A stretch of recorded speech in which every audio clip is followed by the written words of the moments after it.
March 8 and April 11. Preparations continue, and we will continue to bring you the updates. Back to you, Chamberlain.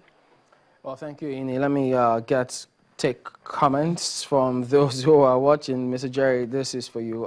Gondo Tony says, his question is, why did it take the president to wait for about a week to election to declare a full-scale war on Boko Haram? Does that mean that it will take over 4 years to get equipment as well?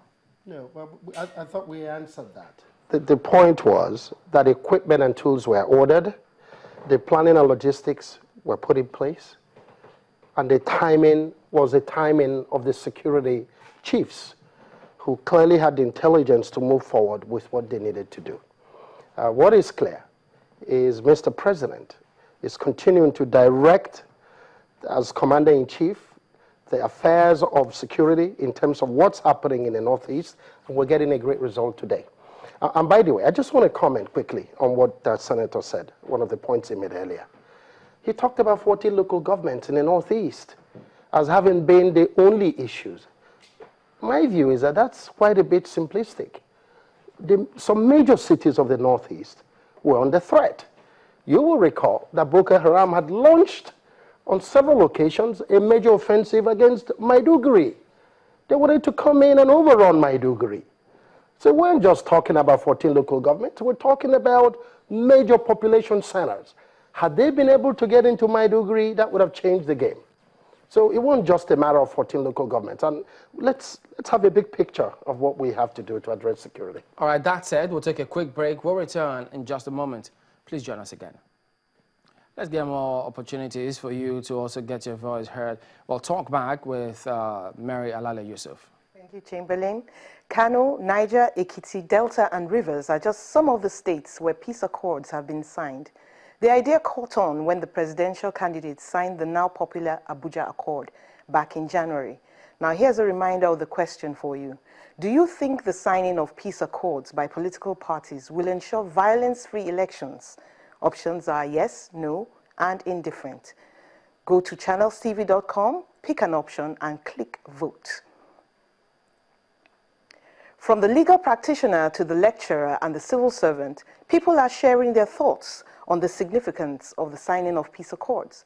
Many have said that if Nigeria would implement all that is put on paper, it would be a glorious country to live in. Here's a sample of what people think in Kogi, Kaduna, and Ondo states. To me, peace accord is a prerequisite for a peaceful election.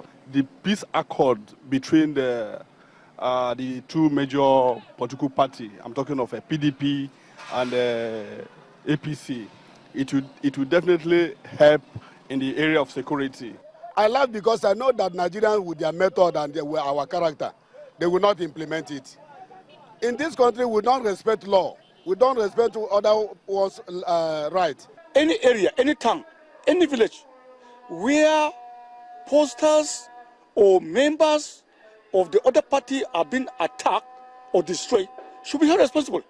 If they don't go back and educate followers or voters on the significance of peace, the papers will be as good as not signed.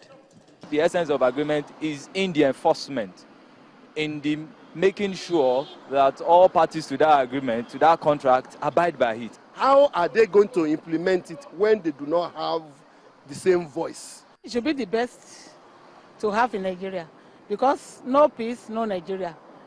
No Nigeria, no peace. While some believe the signing settles everything, others think the agreements are only as valuable as the paper they are written on. But a common sentiment is that implementation will make all the difference.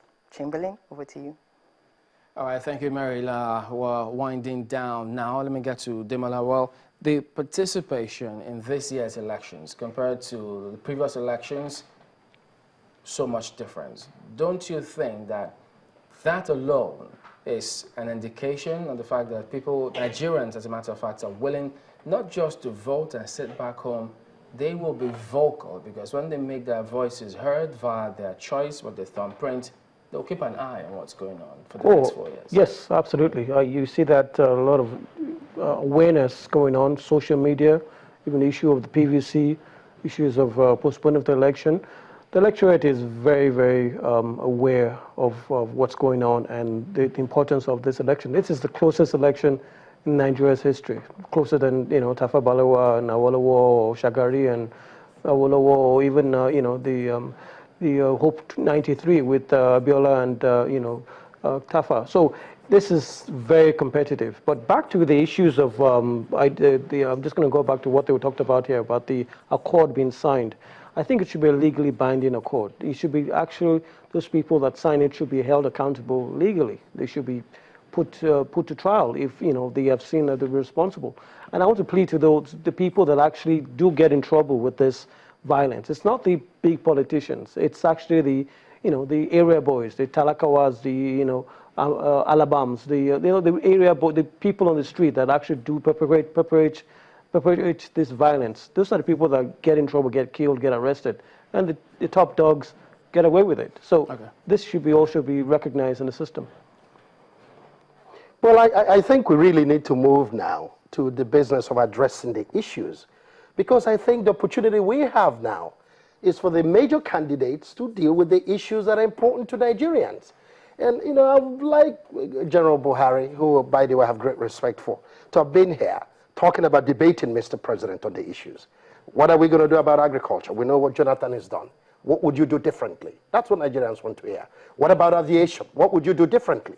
What about education? What would you do differently? What about the business of healthcare delivery, infrastructure, railroads? Nigerians want to know what General Buhari would do differently. What about security? Look what Jonathan is doing now. What would he do differently? These are the issues Nigerians want to hear about today. Not in London, right here in Nigeria. Let's get Senator's word on this. I'm sure you want to respond to this one, Senator. Go ahead, please. Yes, thank you very much, Dr. Chamberlain.